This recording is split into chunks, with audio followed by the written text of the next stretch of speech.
नमस्कार, खबर उत्तर प्रदेश में आपका स्वागत है। मैं हूं आपके साथ मनोज मानस। खबरों का रुख करें उससे पहले देख लेते हैं इस वक्त की सुर्खियां।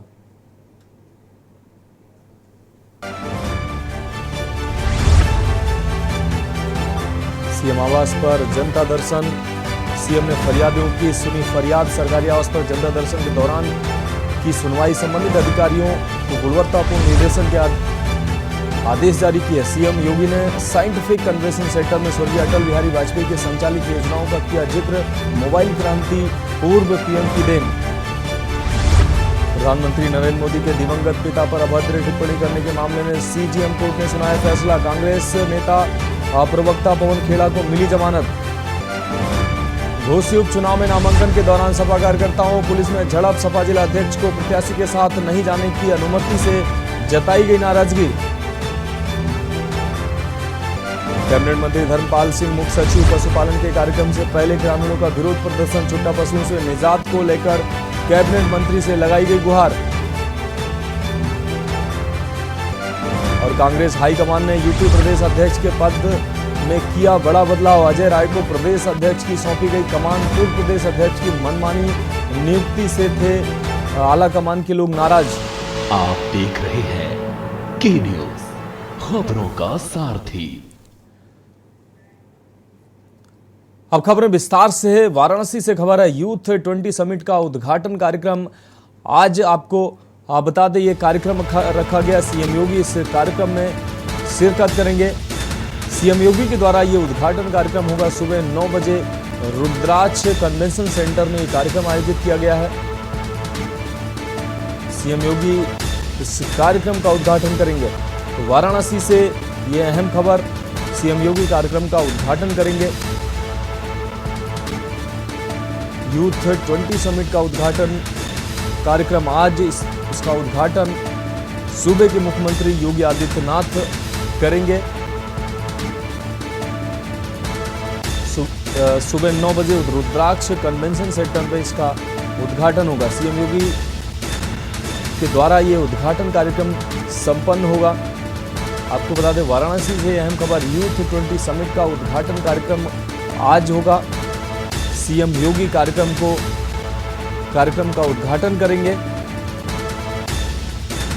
सुबह 9 बजे रुद्राक्ष कन्वेंशन सेंटर में ये कार्यक्रम रखा गया है। आपको बताते हैं 2 दिवसीय वाराणसी के दौरे पर हैं सीएम योगी। इस दौरान तमाम अधिकारियों से समीक्षा बैठक भी करेंगे और तमाम योजनाओं का शिलान्यास भी करेंगे। इस दौरान सीएम योगी का ये कार्यक्रम रुद्राक्ष कन्वेंशन सेंटर में ये कार्यक्रम सुबह 9 बजे इस कार्यक्रम का उद्घाटन करेंगे। वाराणसी से इस वक्त की अहम खबर, यूथ 20 समिट का उद्घाटन सूबे के मुख्यमंत्री योगी आदित्यनाथ जी के द्वारा होगा। सीएम योगी कार्यक्रम का उद्घाटन करेंगे। आपको बता दें, सुबह 9 बजे रुद्राक्ष कन्वेंशन सेंटर में ये कार्यक्रम होगा, जिसकी शुरुआत सीएम योगी आदित्यनाथ के द्वारा की जाएगी।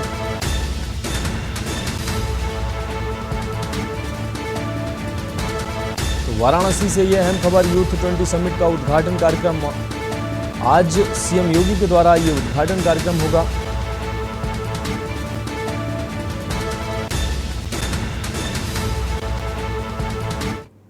अगली अहम खबर लखनऊ से है। प्रशिक्षण शिविर में डिप्टी सीएम ब्रजेश पाठक का बयान सामने आया है। यह अवध क्षेत्र के जिला पंचायत सदस्यों का शिविर है। अध्यक्ष पंचायत सदस्य को प्रशिक्षित किया जा रहा है। प्रदेश के पंचायत प्रतिनिधियों को प्रशिक्षित करेंगे। पाठक की तरफ से ये बयान आया। डिप्टी सीएम ब्रजेश पाठक के तरफ से ये बयान सामने आया है। प्रदेश के पंचायत प्रतिनिधियों को प्रशिक्षित करेंगे। तो सूबे के उप मुख्यमंत्री ब्रजेश पाठक का ये बयान सामने आया है। प्रशिक्षण शिविर में डिप्टी सीएम ब्रजेश पाठक का ये बयान सामने आया है, जिसमें उन्होंने कहा है ये अवध क्षेत्र के जिला पंचायत सदस्यों का शिविर है।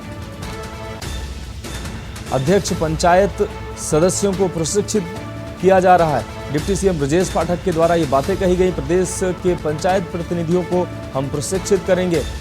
डिप्टी सीएम ब्रजेश पाठक की ये बातें सामने आई हैं। प्रशिक्षण शिविर में डिप्टी सीएम ब्रजेश पाठक ने ये बातें रखी हैं। ये अवध क्षेत्र के जिला पंचायत सदस्यों का शिविर है।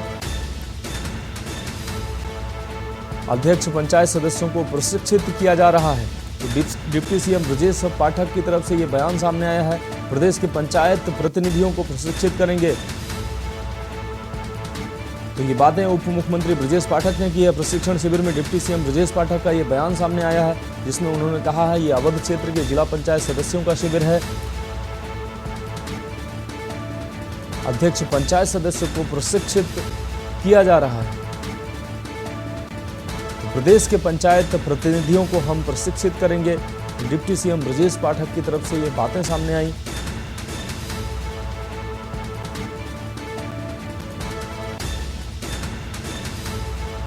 तो लखनऊ से यह अहम खबर, डिप्टी सीएम ब्रजेश पाठक की अहम बातें सामने आई हैं। प्रदेश के पंचायत प्रतिनिधियों को हम प्रशिक्षित करेंगे। तो डिप्टी सीएम ब्रजेश पाठक ने ये बातें कही हैं। प्रशिक्षण शिविर में डिप्टी सीएम ब्रजेश पाठक का ये बयान सामने आया है। लखनऊ से इस वक्त की अहम खबर दिखा रहे हैं। ये अवध क्षेत्र के जिला पंचायत सदस्यों का शिविर है। अध्यक्ष पंचायत सदस्यों को प्रशिक्षित किया जा रहा है। अगली अहम खबर लखनऊ से है। 112 फ्लैटों के लिए ऑनलाइन पंजीकरण खोलेगा एलडीए। गोमती नगर समेत विभिन्न योजनाओं में 112 फ्लैट पारदर्शी प्रक्रिया के तहत लॉटरी से आवंटित होंगे। फ्लैट 21 अगस्त से 20 सितंबर तक ऑनलाइन पंजीकरण के द्वारा आवंटित किए जाएंगे। तो प्रक्रिया पारदर्शी रखी जाएगी। 21 अगस्त से 20 सितंबर तक ये ऑनलाइन पंजीकरण के माध्यम से ये आवंटन होगा। 112 फ्लैटों के लिए ऑनलाइन पंजीकरण खोलेगा एलडीए। लखनऊ से इस वक्त की अहम खबर दिखा रहे हैं। गोमती नगर समेत विभिन्न योजनाओं में 112 फ्लैटों का पंजीकरण के माध्यम से आवंटन होगा। पारदर्शी प्रक्रिया के तहत लॉटरी सिस्टम से आवंटित होंगे ये फ्लैट। तो 21 अगस्त से 20 सितंबर तक ये ऑनलाइन पंजीकरण होगा, जिसके माध्यम से 112 फ्लैटों के लिए ऑनलाइन पंजीकरण खोला जाएगा एलडीए की तरफ से। गोमती नगर समेत विभिन्न योजनाओं में 112 फ्लैट जिनका पंजीकरण के माध्यम से आवंटन होगा। पारदर्शी प्रक्रिया के तहत लॉटरी सिस्टम से ये आवंटित होंगे फ्लैट।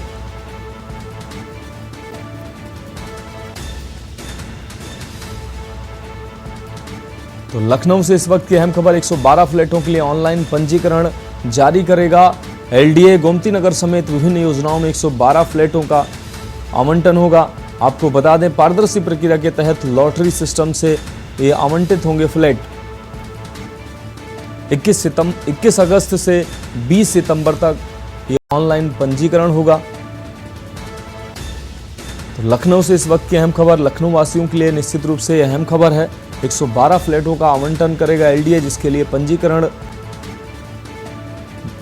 21 अगस्त से 20 सितंबर तक पंजीकरण प्रक्रिया होगी। तो लखनऊ वासियों के लिए निश्चित रूप से यह अहम खबर है। 112 फ्लैटों के लिए ऑनलाइन पंजीकरण खोलेगा एलडीए। लखनऊ से इस वक्त की अहम खबर, गोमती नगर समेत विभिन्न योजनाओं में 112 फ्लैटों का आवंटन करेगी एलडीए। अगली खबर भी लखनऊ से है। केंद्रीय राज्य मंत्री कौशल किशोर का बयान सामने आया है। उन्होंने कहा है जो लोग सो रहे हैं उन्हें जगाया जा सकता है। कौशल का ये बयान सामने आया है, जो सोने का नाटक कर रहे हैं उन्हें नहीं जगाया जा सकता है। कौशल किशोर, राहुल गांधी के नेतृत्व में कांग्रेस आगे नहीं बढ़ सकती है। ये कौशल किशोर का बयान सामने आया है। उन्होंने कहा है कि जो सो रहा है उसको तो जगाया जा सकता है, लेकिन जो सोने का नाटक कर रहा है उसको जगाया नहीं जा सकता है। तो केंद्रीय राज्य मंत्री हैं कौशल किशोर, जिनका ये बयान सामने आया है। उन्होंने कहा जो लोग सो रहे हैं उन्हें तो जगाया जा सकता है, लेकिन जो लोग सोने का नाटक कर रहे हैं उन्हें नहीं जगाया जा सकता है। साथ ही उन्होंने कांग्रेस पर तंज कसते हुए कहा है कि राहुल गांधी के नेतृत्व में कांग्रेस कभी आगे नहीं बढ़ सकती है। तो लखनऊ से इस वक्त की अहम खबर, केंद्रीय राज्य मंत्री कौशल किशोर का बयान सामने आया है। जो लोग सो रहे हैं उन्हें जगाया जा सकता है, जबकि जो लोग सोने का नाटक कर रहे हैं उन्हें जगाया नहीं जा सकता है। तो केंद्रीय राज्य मंत्री कौशल किशोर का यह बयान सामने आया है। साथ ही उन्होंने कांग्रेस पर हमला बोलते हुए कहा है कि राहुल गांधी के नेतृत्व में कांग्रेस कभी आगे नहीं बढ़ सकती।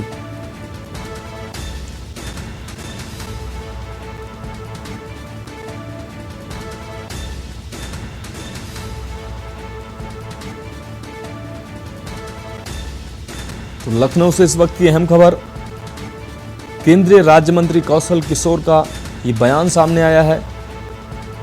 इसके अलावा उन्होंने कांग्रेस पर भी निशाना साधा है।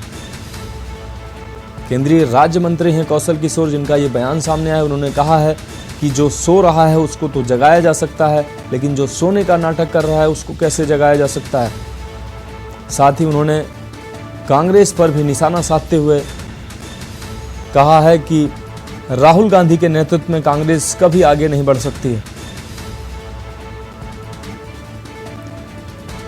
तो लखनऊ से केंद्रीय राज्य मंत्री कौशल किशोर का ये बयान सामने आया है कि जो लोग सो रहे हैं उन्हें जगाया जा सकता है, लेकिन जो लोग सोने का नाटक कर रहे हैं उन्हें नहीं जगाया जा सकता है। तो कौशल किशोर का ये बयान सामने आया है। साथ ही कांग्रेस पर भी उन्होंने तीखी प्रतिक्रिया दी है। राहुल गांधी पर बोलते हुए उन्होंने कहा है कि राहुल गांधी के नेतृत्व में कांग्रेस कभी आगे नहीं बढ़ सकती है।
तो अब बात करेंगे अगली खबर की। भाजपा महामंत्री सुनील बंसल का आज लखनऊ दौरा है। आपको बता दें, लोकसभा चुनाव को लेकर 3 सीटों पर अहम चर्चा होनी है, जिसको लेकर उनका बयान सामने आया है।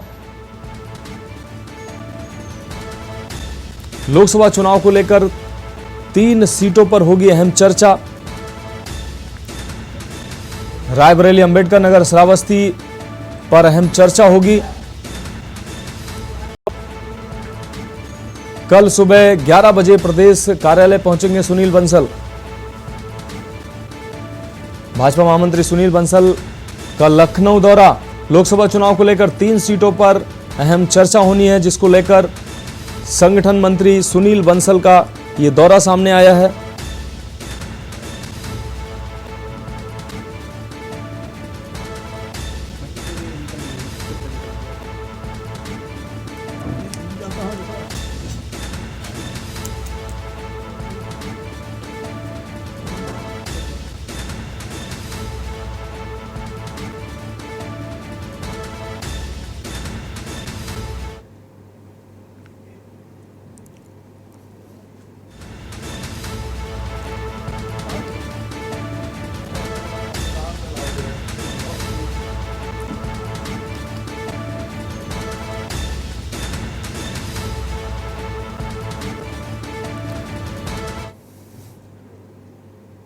अगली खबर महाराजगंज से है। 5 लाख की लूट का मामला सामने आया है, जिसका पुलिस ने खुलासा किया है। 2 आरोपियों को गिरफ्तार भी किया है पुलिस ने। बावरिया गैंग के गुर्गों ने व्यापारी की डिग्गी से उड़ाए थे 4,90,000 रुपए।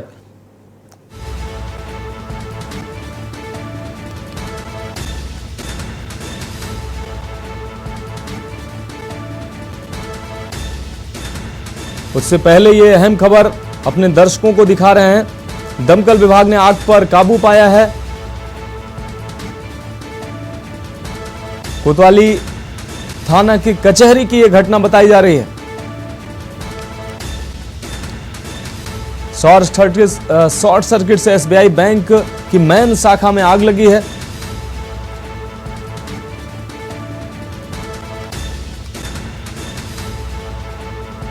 बैंक कर्मचारियों ग्राहकों में भगदड़ इस दौरान मची है। तो एसबीआई की मेन शाखा में शॉर्ट सर्किट से आग लगी है। बरेली से अहम खबर, एसबीआई की मेन शाखा में यह आग लगी। एसी, फॉल सीलिंग, अन्य सामान जलकर राख हुआ है। बैंक कर्मचारियों और ग्राहकों में इस दौरान भगदड़ की स्थिति बन गई। दमकल विभाग ने मौके पर पहुंचकर आग पर काबू पाया है।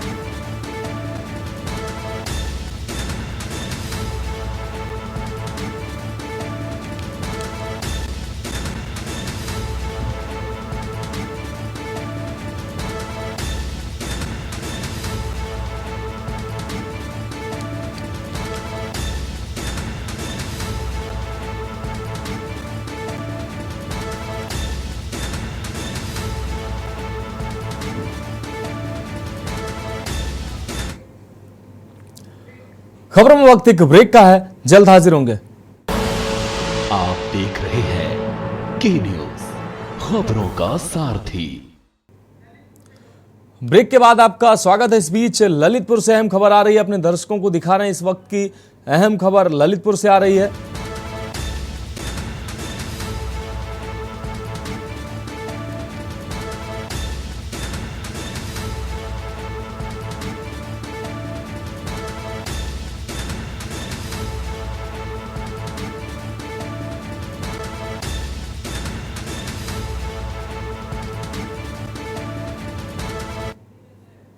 अब बात अगली खबर की करेंगे। भारत के महत्वाकांक्षी चंद्रमा मिशन के तहत चंद्रयान 3 बुधवार को पृथ्वी के इकलौते उपग्रह की 5वीं और अंतिम कक्षा में सफलतापूर्वक प्रवेश कर गया। इसके बाद चंद्रमा की सतह के और भी करीब आ गया। आपको बता दें, भारतीय अंतरिक्ष अनुसंधान संगठन यानी इसरो ने कहा कि इसके साथ ही चंद्रयान 3 ने चंद्रमा तक पहुंचने की अपनी प्रक्रिया पूरी कर ली है और प्रणोदन मॉड्यूल और लैंडर मॉड्यूल को अलग भी कर दिया गया है। अब चंद्रयान 3 मात्र 6 कदम दूर रह गया है। देखिए चंद्रयान की सफलता की और बढ़ते कदम की एक खास रिपोर्ट।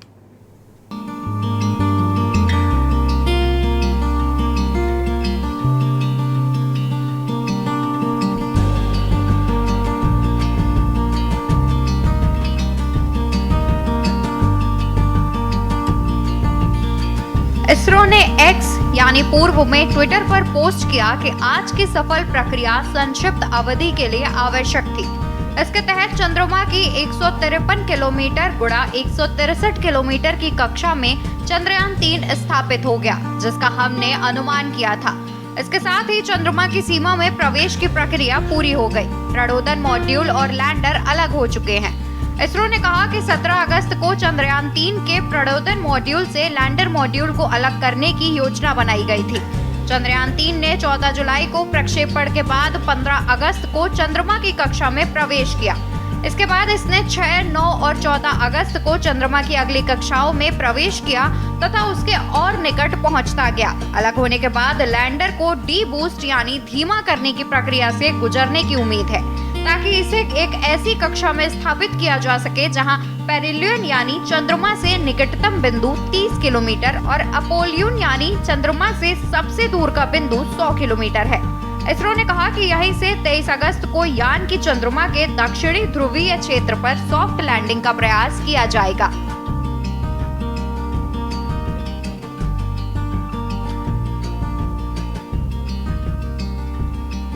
इसरो के अध्यक्ष एस सोमनाथ ने हाल में कहा था कि लैंडिंग का सबसे महत्वपूर्ण हिस्सा लैंडर के वेग को 30 किलोमीटर की ऊंचाई से अंतिम लैंडिंग तक लाने की प्रक्रिया है और यान को क्षैतिज से ऊर्ध्वाधर दिशा में स्थानांतरित करने की क्षमता वह प्रक्रिया है जहां हमें अपनी काबिलियत दिखानी होगी। सोमनाथ ने कहा था कि लैंडिंग प्रक्रिया की शुरुआत में वेग लगभग 1.68 किलोमीटर प्रति सेकेंड है, लेकिन यह गति चंद्रमा के सतह के क्षैतिज है। यहाँ चंद्रयान 3 लगभग 90 डिग्री झुका हुआ है। इसे लंबवत करना होगा। क्षैतिज से ऊर्ध्वाधर दिशा में बदलने की यह प्रक्रिया पूरी गणितीय रूप से बहुत ही दिलचस्प गणना है। चंद्रयान 2 में समस्या हुई थी। उन्होंने कहा कि इसके अलावा यह सुनिश्चित करना होगा कि ईंधन की खपत कम हो, दूरी की गणना सही हो और सभी गणितीय मानक ठीक हो। सोमनाथ ने कहा कि व्यापक सिमुलेशन यानी अभ्यास किए गए हैं, मार्गदर्शन डिजाइन बदल दिए गए हैं। इन सभी चरणों में आवश्यक प्रक्रिया को नियंत्रण करने और उचित लैंडिंग करने का प्रयास करने के लिए बहुत सारे एल्गोरिदम लगाए गए हैं। इसरो ने 14 जुलाई को प्रक्षेपण के बाद से 3 हफ्तों में चंद्रयान 3 को चंद्रमा की 5 से अधिक कक्षाओं में चरणबद्ध तरीके से स्थापित किया है। 1 अगस्त को एक महत्वपूर्ण प्रक्रिया के तहत यान को पृथ्वी की कक्षा से चंद्रमा की ओर सफलतापूर्वक भेजा गया था। चंद्रयान 3 चंद्रमा की सतह पर सुरक्षित लैंडिंग करने और घूमने में शुरू से अंत तक क्षमता प्रदर्शित करने के लिए चंद्रयान 2 2019 का अगला अभियान है। इसमें एक स्वदेशी प्रणोदन मॉड्यूल, लैंडर मॉड्यूल और एक रोवर शामिल है, जिसका उद्देश्य अंतर्ग्रहीय मिशनों के लिए आवश्यक नई प्रौद्योगिकियों को विकसित करना और प्रदर्शित करना है। प्रणोदन मॉड्यूल के अलावा लैंडर और रोवर विन्यास चंद्रमा की कक्षा से 100 किलोमीटर दूर है। चंद्रमा की कक्षा से पृथ्वी के वर्णक्रमीय और ध्रुवीय मैट्रिक मापों का अध्ययन करने के लिए इसमें स्पेक्ट्रोपोलरिमेट्री ऑफ हैबिटल प्लैनेट अर्थ पोलेट लगा है। चंद्रयान 3 मिशन के अब तक की प्रक्रिया से सफलतापूर्वक गुजरने पर खुशी व्यक्त करते हुए इसरो के पूर्व अध्यक्ष के सिवन ने कहा कि 23 अगस्त को लैंडर का चंद्रमा की सतह को छूना एक बड़ा क्षण होगा, जिसका हम इंतजार कर रहे हैं। चंद्रमा के लिए भारत के पहले मिशन चंद्रयान 1 के परियोजना निदेशक डॉक्टर एम अन्नादुरई ने कहा कि प्रणोदन मॉड्यूल के लैंडर को अलविदा कहने के बाद लैंडर की अपनी प्रारंभिक जांच होगी। उन्होंने कहा कि 4 मुख्य थ्रटर्स जो लैंडर को चंद्रमा की सतह पर आसानी से उतरने में सक्षम बनाएंगे। इसके साथ साथ अन्य सेंसर का भी परीक्षण करने की आवश्यकता है। फिर यह लैंडर 100 किमी गुणा 30 किमी की कक्षा में जाने के लिए अपना रास्ता बनाएगा और वहां से 23 अगस्त को सुबह चंद्रमा पर जाने का सफर शुरू होगा। लैंडर में एक विशिष्ट चंद्र स्थल पर सॉफ्ट लैंडिंग करने और रोवर को तैनात करने की क्षमता होगी, जो अपनी गतिशीलता के दौरान चंद्रमा की सतह का यथास्थान रासायनिक विश्लेषण करेगा। लैंडर और रोवर के पास चंद्रमा की सतह पर प्रयोग करने के लिए वैज्ञानिक पेलोड है। भारत ही नहीं, इस समय पूरे विश्व की निगाहें मिशन चंद्रयान की ओर टिकी हुई हैं। भारत का यह कदम सफल होने पर इसका दूरगामी परिणाम आना तय है। प्रबुद्ध चौहान, स्पेशल डेस्क, के न्यूज इंडिया।